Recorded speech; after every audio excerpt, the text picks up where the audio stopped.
man. Shalom, shalom through the spirit and power, y'all by Shem, y'all was shy. You know, yeah, just something I want to respond to real quick. Dealing with Isaiah, 14. Some There was some smoke in the comment section a little bit on some information that I put out. So I just want to deal with that. Where is the contention, though? It's on one of these videos. I think it's right here. I don't know. What's this one?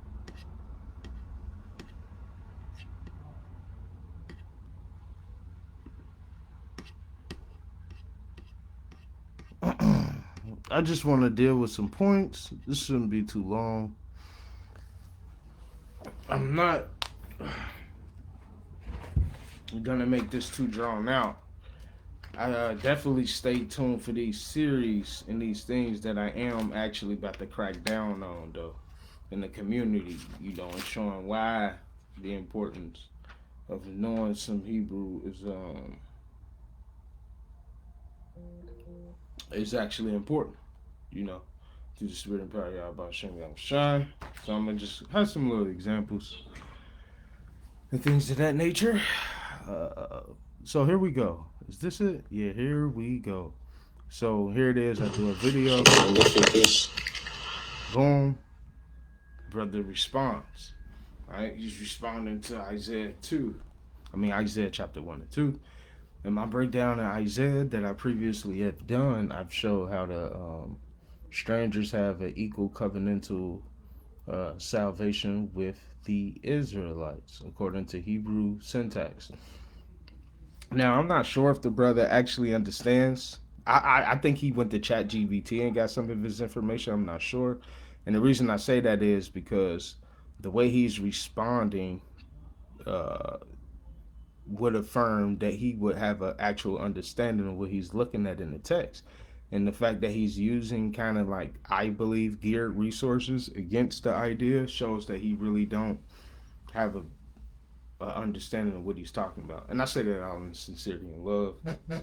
We can all get corrected. Knowledge is increasing. So, anyways, I'll read this point. I'll read my responses, and we'll get into what I'm going to respond to. So Isaiah chapter 14, verse 1, it says, "For the Lord will have mercy on Jacob and will yet choose Israel and set them in their own land." This first clause is salvational, showing a promise completed to Israel to restore them to land. Uh, Plenty scriptures attest to the restoration. Is there something hidden in Hebrew that makes this covenantal for heathens / strangers? Uh, uh, right? So is there something basically hidden? I would say absolutely not. I will also not compare heathens and strangers. I wouldn't put heathens and strangers in the same boat. Um, he says, what are we missing? I would say that the people that subscribe to your ideology and what you guys are missing is just basic understanding of the text. And you guys kind of put theological views over what the text is plainly saying. Let's keep going. It says the passage could could easily include, and all their cattle and pets were with them.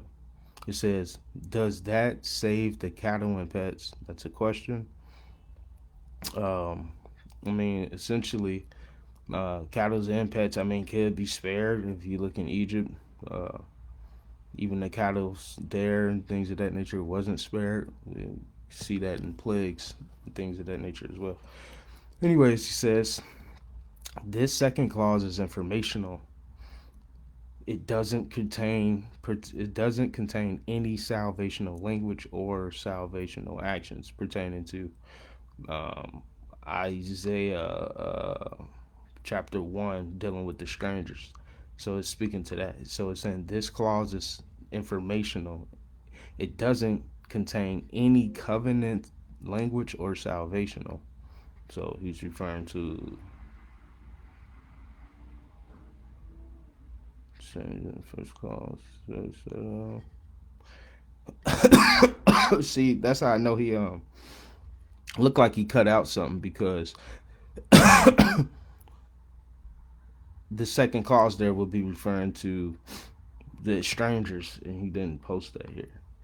But anyways, since this clause is informational, it doesn't contain any covenant language or salvation, no action, just informational on who is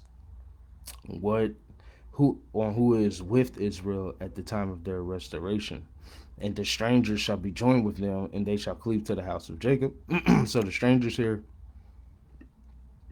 he's attesting to that, the fact that this isn't a covenantal thing that's happening with the strangers that's joining to the house of Jacob. He says there was never any conditional language in the covenants pertaining to the stranger / heathen.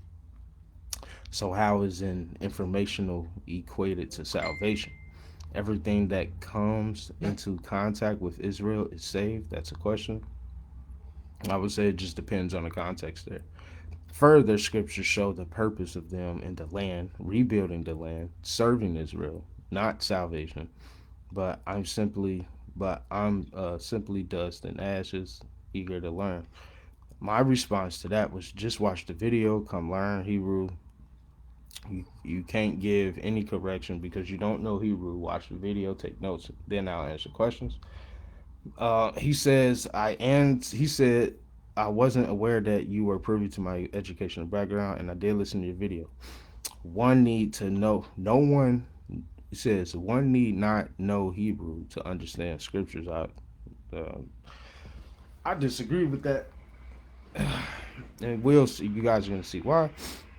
He says, Sirach advises us to do so we can have a true understanding of meaning, and I follow that advice. But Sirach, he spoke in the language. But anyways, it says again, first clause is salvational, showing the mercies, restoration, and the election of Israel. Yet choose Israel. So like a yet chooses. He says, please tell us the tense, cognitive, and the verb. Right?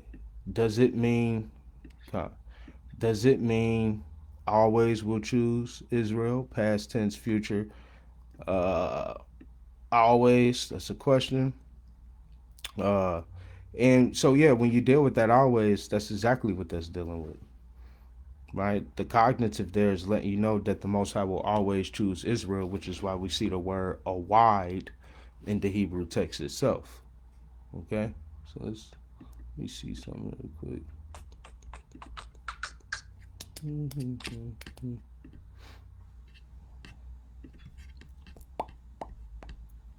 Right.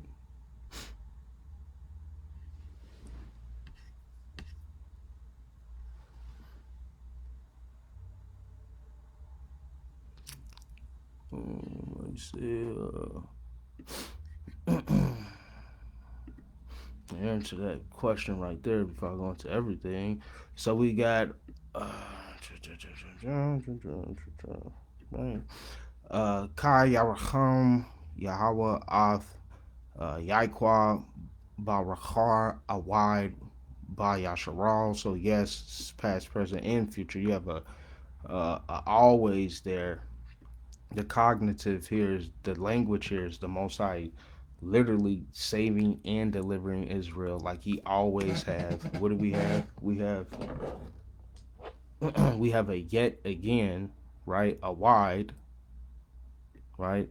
What he's going to do in what's familiar, Israel, to answer your question, actually. So back to here.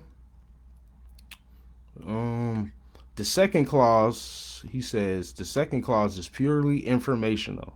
Okay? So not only is the clause informational, the entire passage is informational. A passive one. No matter how we try to angle and twist because of the main action, verb, tense, applied only to Israel, Abba having mercy, choosing them, restoring them only to Israel. Interesting. The second clause, a passive one. only states only state strangers, whoever they are joined. They they coming with. Now I want y'all to pay attention to this. And this is why I say I be believing certain things in Chat GPT, because anyways, it says they're coming with. Pay attention to that. They're coming with. It says we can go into Hebrew and hash it out, but salvation, equality, or any attribute from the first clause is not uh, intimate here. Scripture is silent on that relationship on purpose. I'm not a scholar in biblical Hebrew, but I'm not without understanding. So if there is anything hidden or misunderstood, please enlighten. In the video, you made a correlation, but I didn't see uh, how they could be made by the same established rules. Here's something here by the same established rules. Is there something to Hebrew grammatical rules that show more than what we see here? Does mercy, restoration to the land, choosing, applying to strangers? That's a question. Uh, even though all these were attributed to Israel in the first clause, the passage is a flow. It should be read in context to find out more about the strangers, because nothing, pay attention, that should be read in context to be find out more about the strangers, because nothing else is alluded to them in verse 1. We go to verse 2. Hold on. Okay, that's it. Okay. Oh, he responded again. The people shall take them and bring them to their land, place, right? And the house of Israel shall possess them in the land of the Lord for service to handmaids, and they shall take them captives, whose captives they were, and I shall rule over their oppressors. Simply put, the strangers in verse 1 are taken to the land for servants and handmaids by Israelites. That's not what's happening there. I already broke that down. And this brother responds again. She's old peace. What did I say? I said you gotta learn Hebrew. Y'all willing, you get under elders that do. He said, nah, I'll ask you a simple question on how you make the second clause. And the stranger shall join them and shall be cleaved to the house of Jacob, a salvational issue. Right? He said, only Israel is the object of mercy. So we get kind of where he's going here. He's kind of repeating the same thing. He says something here. He says, trick no good. That was a good video and breakdown. I won't delve into my academy background, but I know BS when I hear it. When someone is saying fast, when scripture shows we are to govern the strangers, Leviticus 22 and 44, both bond men and bond maidens, right, shall have, thou shalt have of the heathen that are round about you. Of them shall you buy bondmen and bondwomen. Moreover, the children of the strangers that sojourn among you, of them shall ye buy, and of their families that are with you, that begot in your land, they shall be your possession, and ye shall take them as an inheritance for your children after you, to inherit them for a possession. They shall be your bondmen forever, but over your brethren, the children of Israel, you shall not rule over any with rigor. Right? Because verse 2 calls them servants, the same Hebrew word translated as bondwomen above, Abed and Saphah, the bond for bondmaids. They were always to be our slaves. Isaiah 14 and 2. People shall take them and bring them to their land. So to speak to that real quick, nobody's already put out a breakdown and clearly explained that all of this that you're bringing out right here would apply to the people in verse 2. This has nothing to do with the people in verse 1. The language clearly shows that. Just Torah prescribe, y'all got to do better if you want to be a teacher. Mockery, James 1, brethren. He goes on to quote that. He never responded here. But what we're going to do is we're just going to deal with this real quick. To show why you just need to know Hebrew.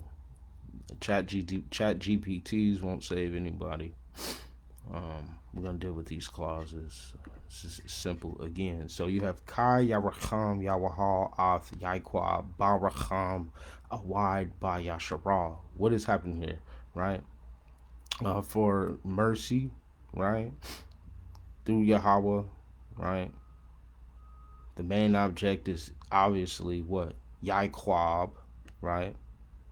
And what? Choosing again where? In Israel, right? Wahan Yacham, right? Al Adam Tham, right? Which is setting them, the Israelites, in their land, right? That's quite simple. So we see in this first clause that the Israelites are being chosen. They've always been chosen. This is part of the covenant for this to happen to the Israelites, right? To be set in their land. This is prophecy, right? Like you brought out, we see prophecies. Well, yeah, we see prophecies too. Then we see Wanawa, right? Wanawa Hagar al Hayam, right? Right? So what do we see? We literally see enjoining the strangers, right? They're being attached. The strangers are being attached. The attachment here that we see with these strangers, right, is a joining and a assembling to the house of Israel, literally upon the house, right? Al Bayaf Yaikwab. What are we talking about? We literally, literally, man, listen, man. This is why people need to come and learn the language. We literally see the same attachment. We see literally a covenantal makeup with the house of Israel. That's what we see. This is an attachment going on. This isn't slavery. This isn't anybody being ruled with rigor. This is a voluntary covenantal prophetic covenantal thing happening here through the spirit and power of Yahweh Hashem Yahweh. Right? And I already broke these things down through the spirit. Right? This isn't nothing new. This is why you need to actually know the language so you could actually see what's happening here, brother. Right? What does it mean to be attached? What does it mean to be attached to the house of Israel? Why is this fit in prophecy of people not being forced or enslaved to do this? See something here, right? Because maybe I don't know what I'm talking about.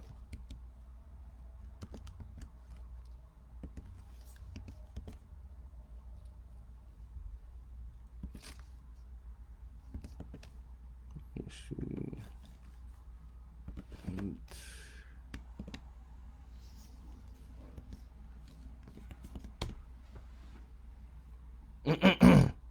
Let's start at verse 20.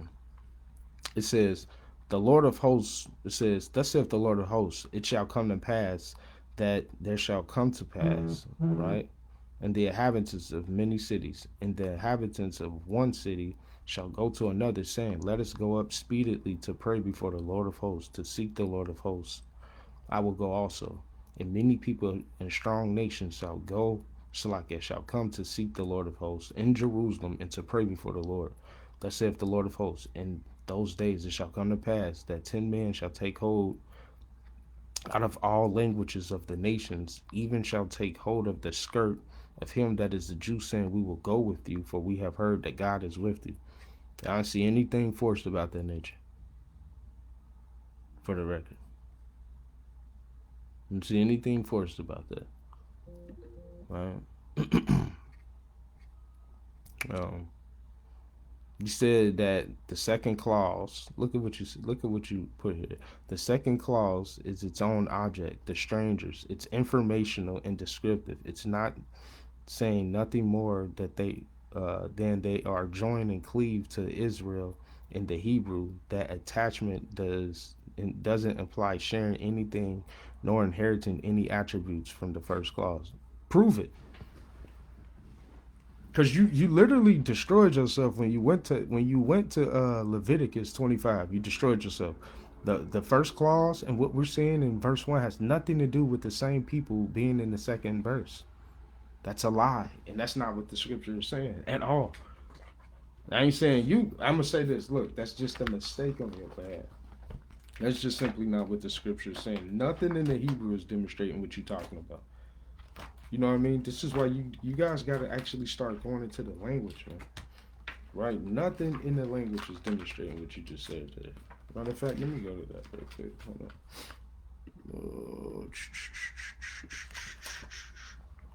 Nothing, nothing. What you just said demonstrated that. Right? You know what I see though? Let me show you what I see.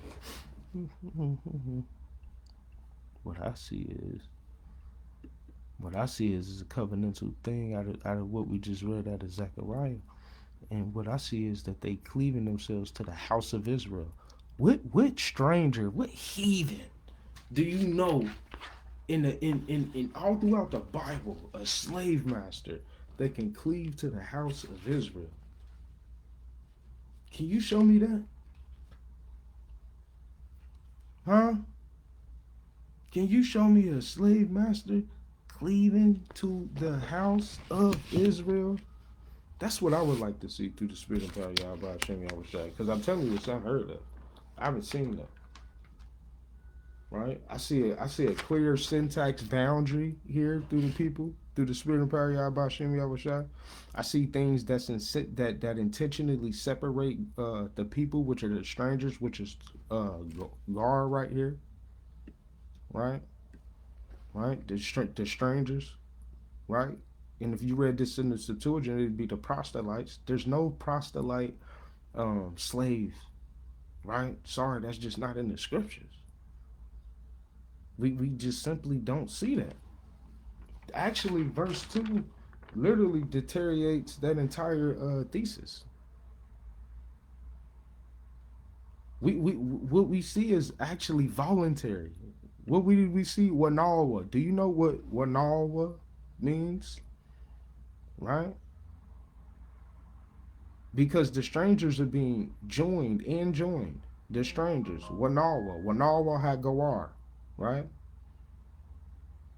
It's actually passive, but it's reflexive. And the agency is in fact the strangers. The force here is voluntary. Right? And it's a covenantal establishment. As a matter of fact. Right? We see the hold on, let me show you something. Right? How do I right? So when we deal with Wanawa, right? I already said this, right? You see a clause with the continuation, right? The continuation from what? Wahan Yacham, right? And setting them upon the land, right? Adam Thumb, Wanawa. What is Wanawa? This is representing the continuation from what we're seeing right here of Israel being set upon the land. Because predicated upon them doing that, there's an attachment happening, which is why we see a continuation in this clause. And then we see an entered state, which with the Nafal marker, which is the nu or the na, right? That marker right there is in the fall. You'll learn that when you deal with Hebrew grammar and syntax, which literally demonstrates in this verb a voluntary joining action state, right? The lamad would show literally the direction and the attachment, like a shepherd. If you deal with Hebrew, I mean, these things are basic. This is why we have to understand what's happening here in the language. And this literally shows you the voluntary binding at foot, right? The hey or the ha is showing you the revealed, established, and the condition. The condition is the adjoined attachment of whom? The stranger, right? What this has not said, what this cannot say, without a shadow of a doubt, and I'm showing y'all right here what this hasn't said, and what this cannot say is anybody's been enslaved, anybody's been captured, ruled, dominated. We can't see any of that, right? We don't see it. They're joiners, man, right? The state of these people, right? When we look at the new or the na, places the subject inside of the state. So the state up here, which is the subject, going into the subject, and the whole state of this matter, them being placed in the land with the Israelites, becoming a part of this house. I'm sorry, but this is just what the text is saying. Sorry. I know people might not want to believe that, but this is just what we see. Right? I mean, it's just we just see a promise here. We see them being joined as voluntary. Um, we don't see any thing in the captive state at all through the spirit and power of Yahweh Hashem Shai. We just don't see those things there. But what we can do is tackle this verse 2. Hold on, let me charge this computer up before it does.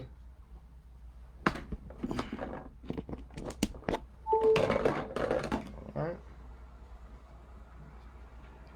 Yeah, we can hit verse 2 through the spirit.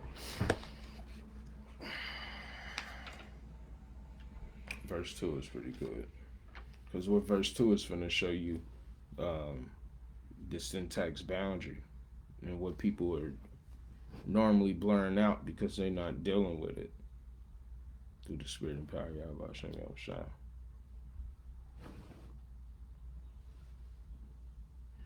Hold on, I just want to get something real quick.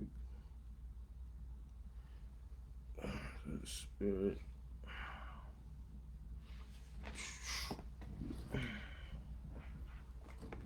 Yeah, man, and I'm telling y'all, man, this is why it's important, man, to really deal with these things, man, and really parse these things out. The brother said, you can parse this thing out word for word. Yeah, and it's important that we parse these things out word for word so we can actually see what's happening here, right? We want to see what the qual is doing or the nafal, because the nafal show how it can be passive or what has been done or what hasn't been done, right? He loved or he was loved, right?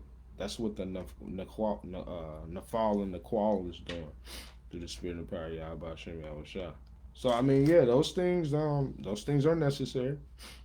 Syntax clause, all of those things. So we'll just look at this real quick. So verse 2, I wanted to make sure I got everything I need. My water. I'm gonna drink it. Spirit.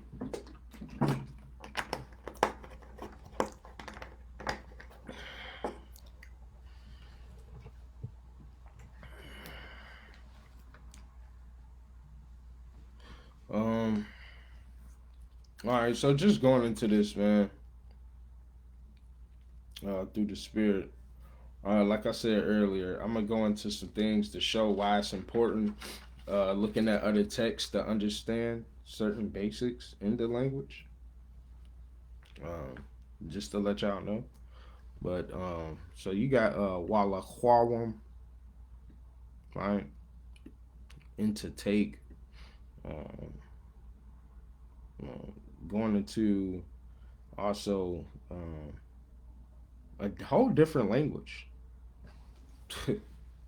a whole different boundary than what we're seeing in verse 1, right? Immediately we see a taking, right?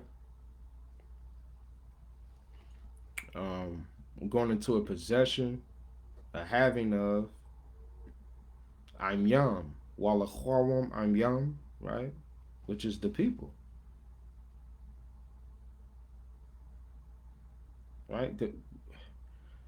The language here is 100% about to switch up, and we can tell based upon the passive and reflexive stems here from the stranger that we seen in verse 1, which are believers actually, and what's going to be facilitated right here in verse 2, right? uh, it's just a different it's just a different placeholder that we've seen. um, we said things like Nahal in the second clause you're going to see, which is literally going to things like inheritance, possession, right? To take captive of, right? We seeing things like shapach, which is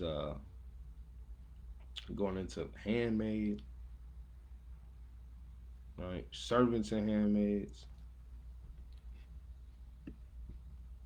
Um, a whole different language than literally of what we seen up top and what I just previously showed y'all in the other verse. The stem summary, the grammar syntax is 100% different, man. That's what I'm trying to reveal to you guys and let y'all know. The whole entire informational, right? You see the people being taken, man. And then you see, and then it's continual, right? What does "and" mean? Bouncing off the previous thought, right? It's bouncing off the previous thought, man, right? Habayawam. Well, Wabayawam, actually,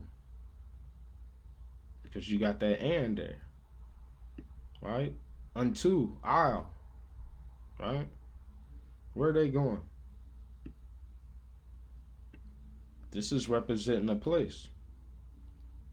Maquawam. Maquawam was going into a place or a station or essentially a post. This is a whole different. This isn't. Why didn't? What does this got to do with being attached? Nothing. What does this have to do anything with being joined to the house of Israel? How? We don't see that here. I'm sorry.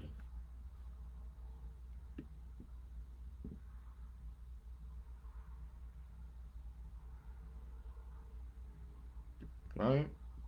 We see Waf Nachalwam, right? Waf Nachalwam. What is that going into? Right? Well, we see a continuation, right? We see the root word, which is going into Nachal, but it's the reflective that's being used here, that they're being taken somewhere and possessed or inherited, actually. We know they're being taken somewhere because we can see that here, and they're being inherited and possessed. These aren't the people that was in verse 1, because the verse 1 already accounted that they were strangers, believers, actually, that joined and attached and assembled with Israel. So if they've assembled with the house of Israel, how could these people be that when we see the house of Israel right here? Bayath Yasharal. That's impossible. It's just not showing the same language. I'm sorry. They shall take them captive. Right? We're going into that. We're seeing these things, right? Khan, Bayaf, Yasharal, Al, Adam, right? Right? In the land, right? Upon the land.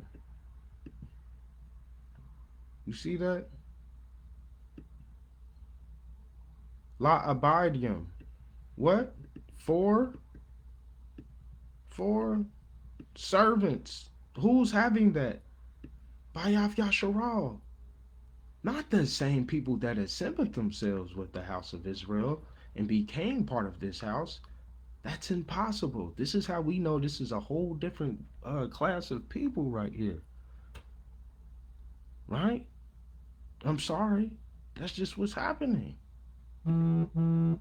It's- we, we just don't see the same things, but other people are just trying to that they're trying to furnish it.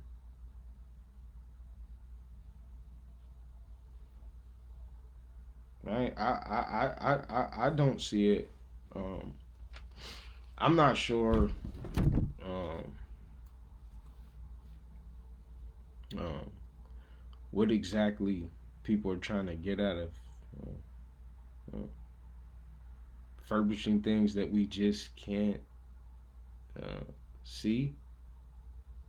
But you guys got to stop that. This is why I say we need to get into the language because we seeing domination, right? Clear domination. This has nothing to do with joining. Show me one scholar. Show me any source of information that you can prove that this information right here, this communication has anything to do with joining and attaching themselves and being restored with Israel. Right? This has everything to do with being subdued. Right? It has nothing. It has nothing to do with Wanawa, man. Right? We seen Wanawa and what that language looks like here. A joining, right, of these people, right, with the house of Yaquab. Right? It's not the same language that we seeing down here, man. So people are just lying.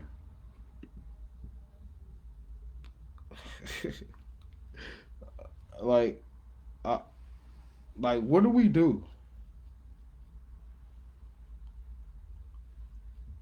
What do we do at this point with when we got people just blatantly lying on the text, right? That's not fair, right? That's not fair. They being brought into the place, they being becoming possessed, right, for servants and handmaids, right, right. Law shapachwath wahayawa shabab yam la shabab yam ham, right? La shabayaham, right? So that's servants and handmaids, male servants and handmaids,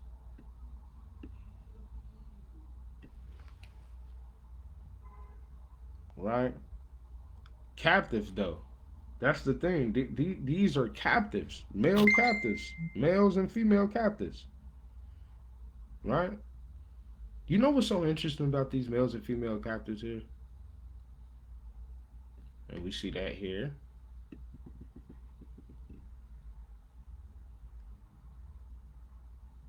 right? Servants and handmaids. We seen that. Con. And the funny thing is, they were oppressors. But before we even get in that part, right, through the spirit and power of Yahweh Hashem Yahweh Shai, right?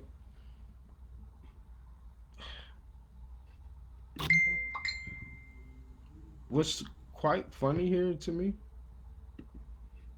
let me tell y'all what's funny. Let me zoom back in. Zoom back in. Zoom back in. We have Shabab Yom, La Shabab Yaham. Um, this is literally going into captive and who's being led captive, like out of war, right?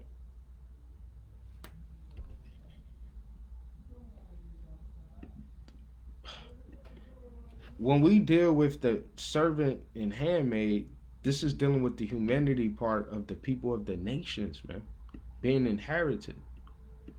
There's no, we don't see the same thing like we did right here in verse 2.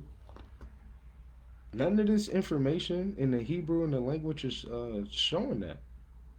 If anything, it's dispelling and eradicating what was furnished and what was published on that post that we just read, right? We see Waradawa. So we see in the continuation, right, of servants, handmaids, right, being brought into the place, being what? And ruled. Waradawa. And ruled. This means literally to be to be dominated and treaded down, man. Literally going into being pressed.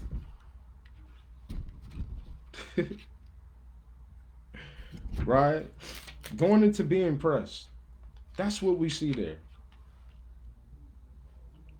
A whole different thing than what we seen in verse 1. An entirely different thing, right? We see it's this is actually reflexive.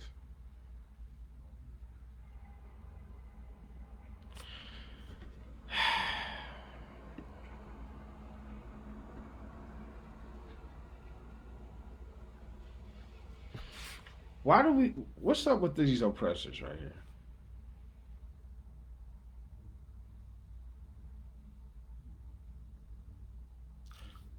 Bagash Shayam. When we deal with Bagash Shayam, these are oppressors. These are a people, according to what we read in this Hebrew thought, a people that's come out of war that will go into hardcore bondage, sir. How are these people? These people right here are being forced, right? Do you what showed us the forced subjugation here, sir? Don't worry about it. I'll show you right here. Right? Captive, forced subjugation. And following down on that, Radawa, Waradawa, and dominated. Who is being dominated? What understanding? Oppressors, enemies of the world, governments and people. Not anything forced, my dear brothers, right? We don't see that language here. I'm just sorry, but this is something totally different happening. It's just not the same,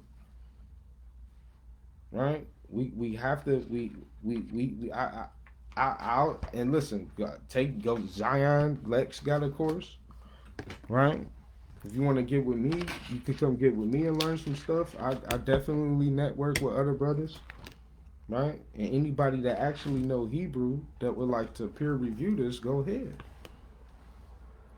But we just, as far as what I'm seeing, there's just clear things that's 100% different um, in this text. Um, uh, like the language here in this whole passage has nothing to do with being joined to the house of Israel.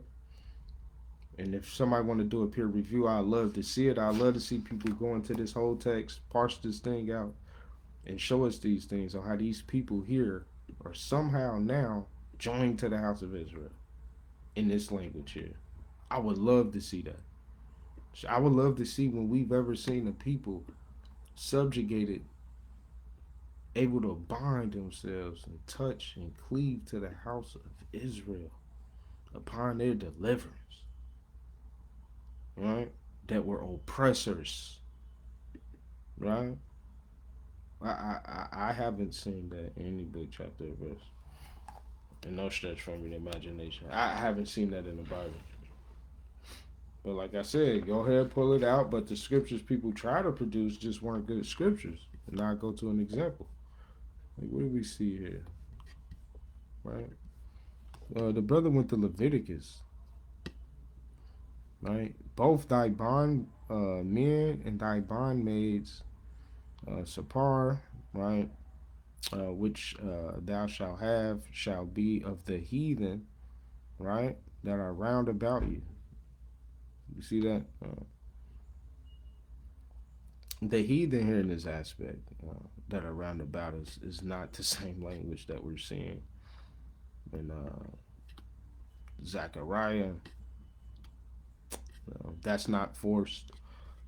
That's not the same context, and we're not just saying that in Isaiah. That's just not the same context. I'm sorry, it's just not what's happening in the language. You know, and I'll tell you what's happening here. I believe that. So you got like you have Greek thought, right? And through Greek you got like abstract thought. You know, and ancient Hebrew views the world through the senses.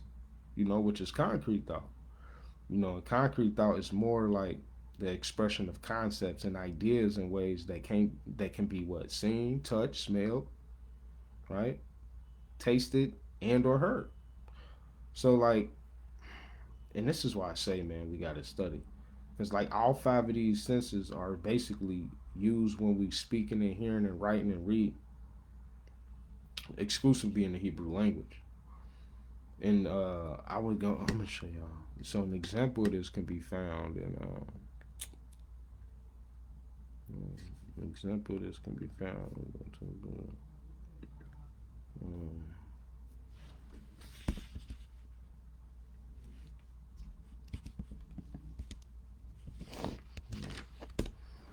Psalms chapter 1, verse 3.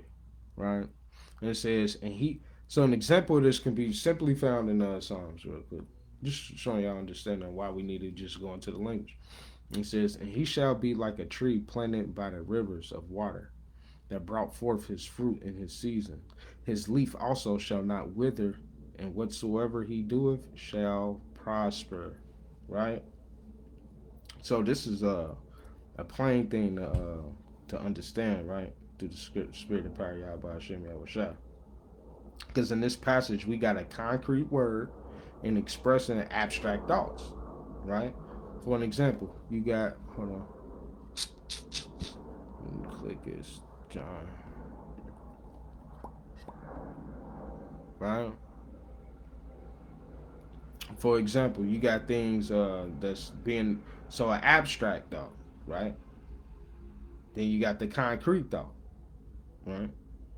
So remember that. You got abstract, then you have concrete. You understand that?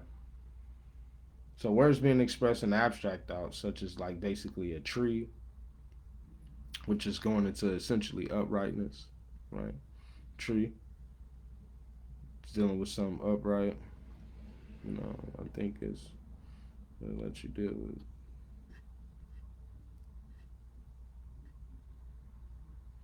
All right, just going into a tree, wood, timber, stock, pile, sticks, you know, um, things like that. Hence wood. Staff, you know, staff is a staff upright. Yeah, of course. Timber, right? Of course. All right. Um, what do we got? Tree. You got, you know, rivers dealing with waters. So, you know, that's dealing and going with the grace, right? Remember, because these things are dealing with an idea, right? Dealing with, you know, streams, which that's what a nar. Uh, Fruit, dealing with the character of a person, right? You know them by their what? Fruits. And then you have, dealing with the abstract, a leaf. That's what? unwithered, dealing with what? The prosperity, right? An unwithered leaf is always dealing with prosperity there. Through the spirit and power, y'all, about Shem, y'all, what's up? Right? So, the point of that is dealing with the abstract thought and concrete thought, right? That's more so you dealing with the abstract nature there. I would posit that through the spirit and power, y'all, about Shem, y'all, what's up? Abstract thought also it's expressing the concepts and ideas uh, ways that can't be more so seen and touched and heard. But you had so more so there, but more so of a concrete thought opposed to an abstract thought. Abstract thought is, let me show y'all. Ooh, drink all that water, man. Let me see.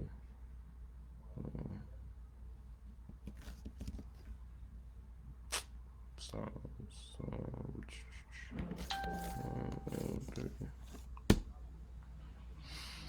oh, okay. They let me abbreviate like that. That's cool, right? Perfect, perfect. So yeah, so when you deal with the abstract thought is basically the expression of concepts and ideas in ways that cannot be seen, touched, smelled, tasted, or heard, right? So in other words, Hebrew will never use an abstract thought in English as basically as English does. Um, so when you deal with Psalms 103 and 8, let me read that real quick. The Spirit and Power. 103 and 8.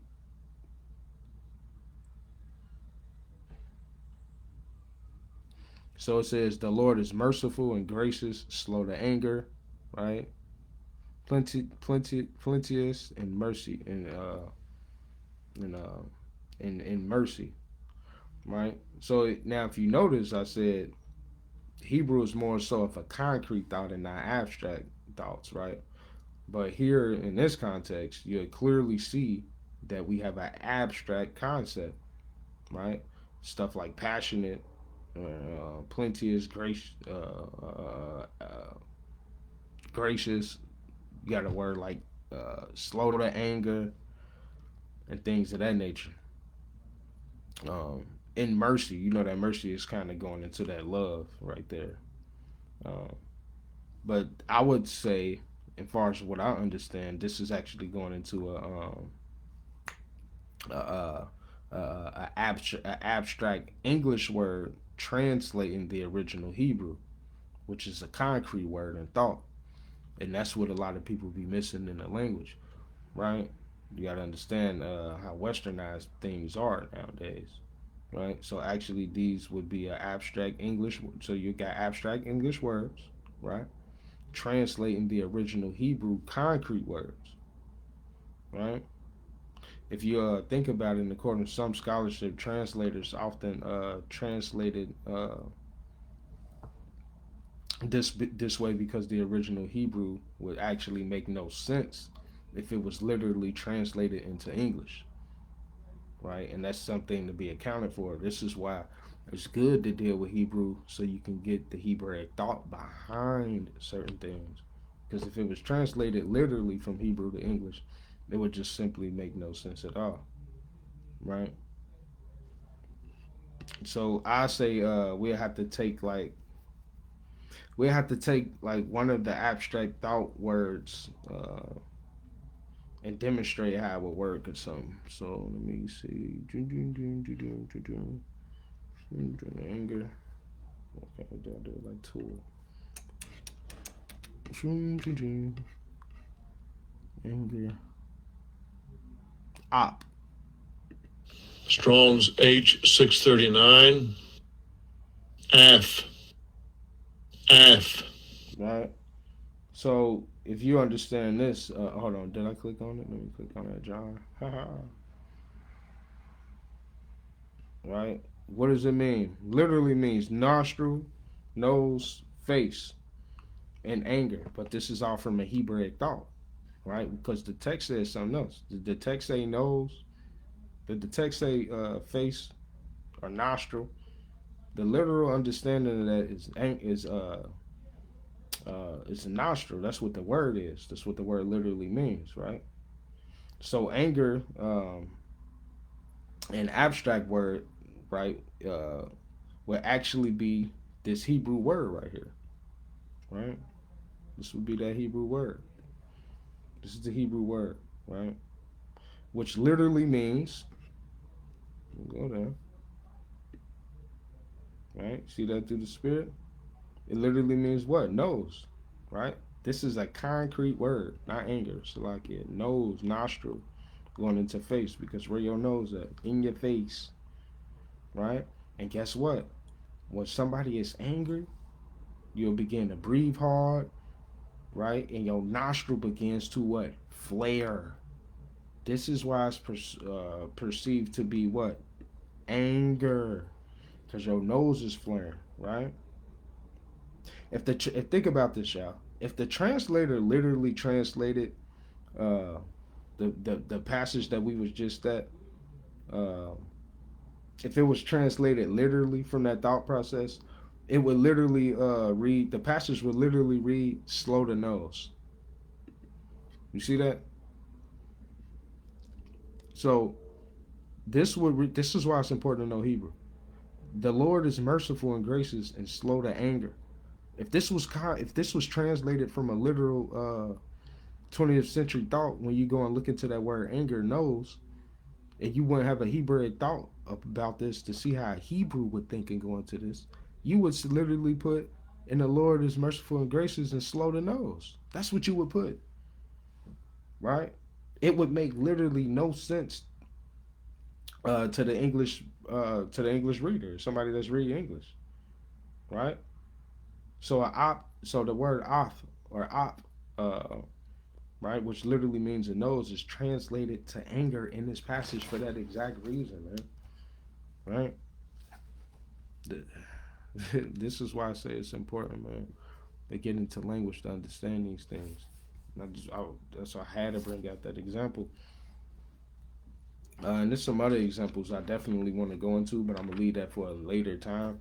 I don't think I really need to go into too much else after this. Through the spirit of God, Yahweh Hashem Yahushua, you want to be on here this long, but this is clear.